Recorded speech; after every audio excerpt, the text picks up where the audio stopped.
Hello everyone, Mr. Price here with our read aloud for the day. We're continuing The Watsons Go to Birmingham 1963, and we just left off with chapter 12, and the family had just met Grandma Sands and spent their first night in Alabama, and the boys and Joey were walking with Mr. Robert and the dad, taking the dog out, and we heard that story about the raccoon almost drowning the dog Toddy, and then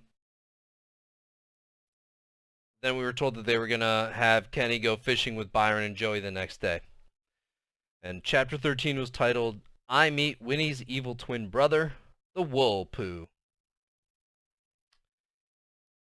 If y'all are going to the water, you stay away from Collier's Landing. A couple of years ago, Mrs. Thomas's little boy Jimmy got caught up in some kind of whirlpool there, and they didn't even find the poor soul's body for 3 days. I'd only halfway listened to what Grandma Sands had said, and now me and Joey and Byron were standing at a sign with arrows that pointed in 2 directions. The one pointing to the left said public swimming, and the other one, pointing to the right, looked like it had been on the post for 1,000,000 years, but if you got close to it, you could read, Warning! No trespassing, no swimming, no public entry. Signed, Joe Collier. Oh man, Collier's Landing, I said. Let's go. I knew Joey wouldn't like this, but I figured me and Bi could talk her into coming and not snitching. Joey said, Kenny, you heard Grandma Sands tell about that little boy getting lost in the water. What was that thing called that she said got him? Daddy Cool said, Didn't you hear what she said, Joey? She said he got caught by the whirlpool. Is that a fish? Joey asked. You know who Winnie the Pooh is, don't you? Me and Joey both nodded. Well, the whirlpool is Winnie's evil twin brother. Don't no one ever write about him 'cause they don't want to scare y'all kids.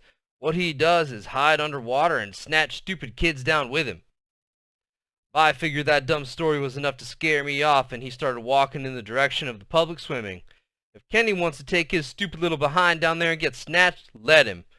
I grabbed Joey's hand and started pulling her along with him, but she skidded her feet in the dirt. But Byron, what if the whirlpool comes down to where we're going? Can't he swim down there and get people too? Nah, Joey, the whirlpool don't come on public beaches. He just grab folks that are too stingy to let peons come on their land like this Collier guy. Who could understand Byron? Here was a chance for another fantastic adventure, and he was going in the wrong direction. Something was wrong with him. If he was in Flint and he told him not to do something, he'd go right out and do it. But now he was acting real dull and square.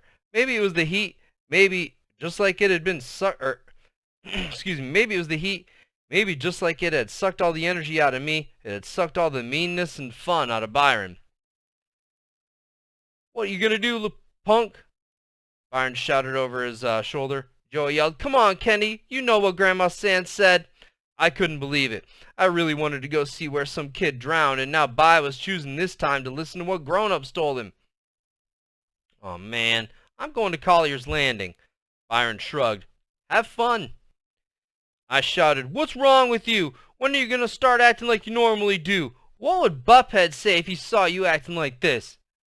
Byron flipped me double middle fingers and another finger sign I'd never seen before, and said, Just keep your stupid little butt out of the water. Forget you. I'm going. They kept walking. I'm not playing. Joey waved. I'm going to Collier's Landing. They were gone. I looked in the direction that the warning sign was pointing and started to get a little nervous. I turned and started to follow Joey and Byron, but finally decided I really was going to go to Collier's Landing. Maybe Byron was sick of having more fantastic adventures, but I figured I was getting old enough to have some myself. You're a couple of jive squares.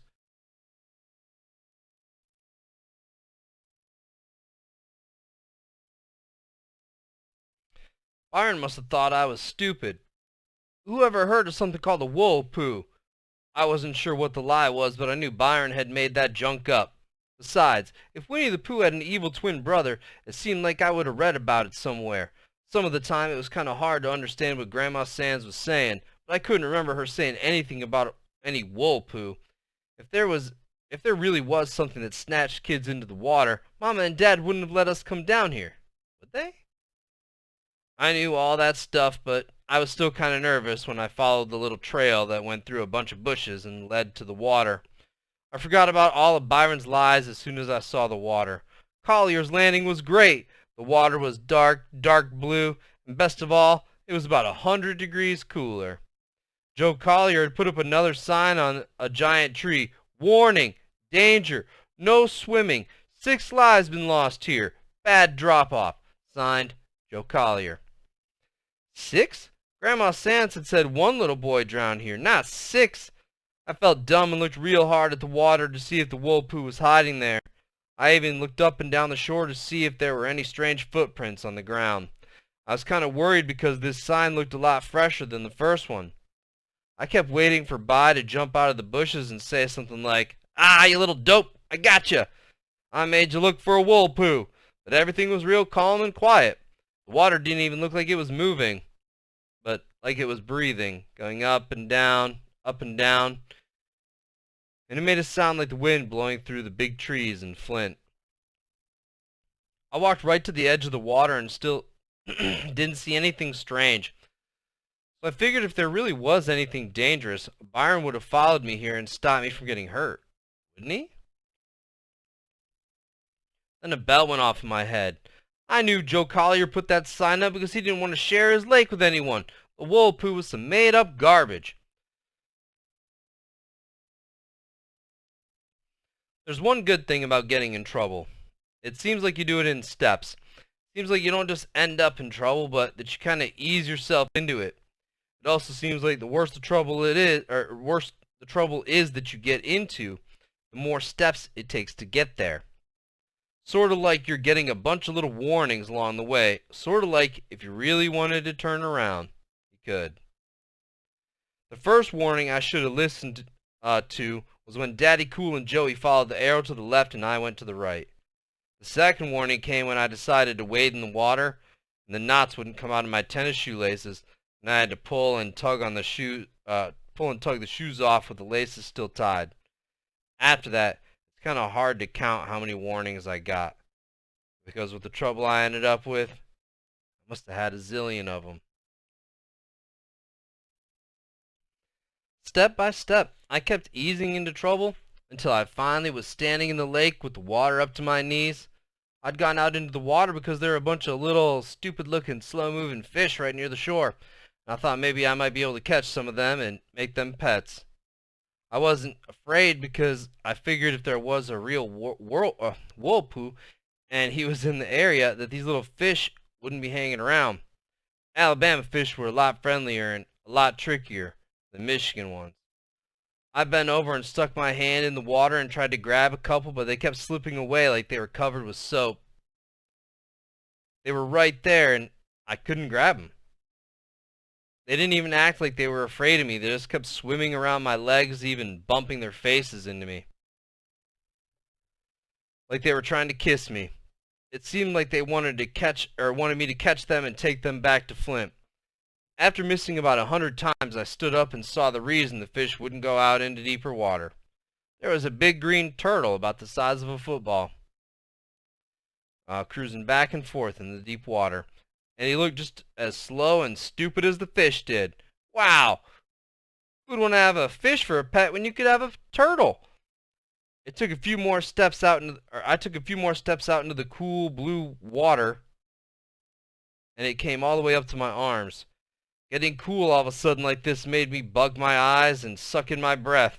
I made a quick grab at the stupid turtle and zoom! He flapped his arms once and disappeared into deeper water. That quick grab was my last step. Boom. All of a sudden, I was in big, big trouble. And that's where I'm going to leave you hanging, my friends. We're going to pick up and continue chapter 13 when we continue the read aloud on Monday. I hope you have some predictions running through your mind about what might happen next and what kind of trouble Kenny has gotten himself into. And I look forward to continuing the story with you on Monday. Please remember to complete your exit ticket and have yourself a wonderful day. I'll talk to you soon. Bye.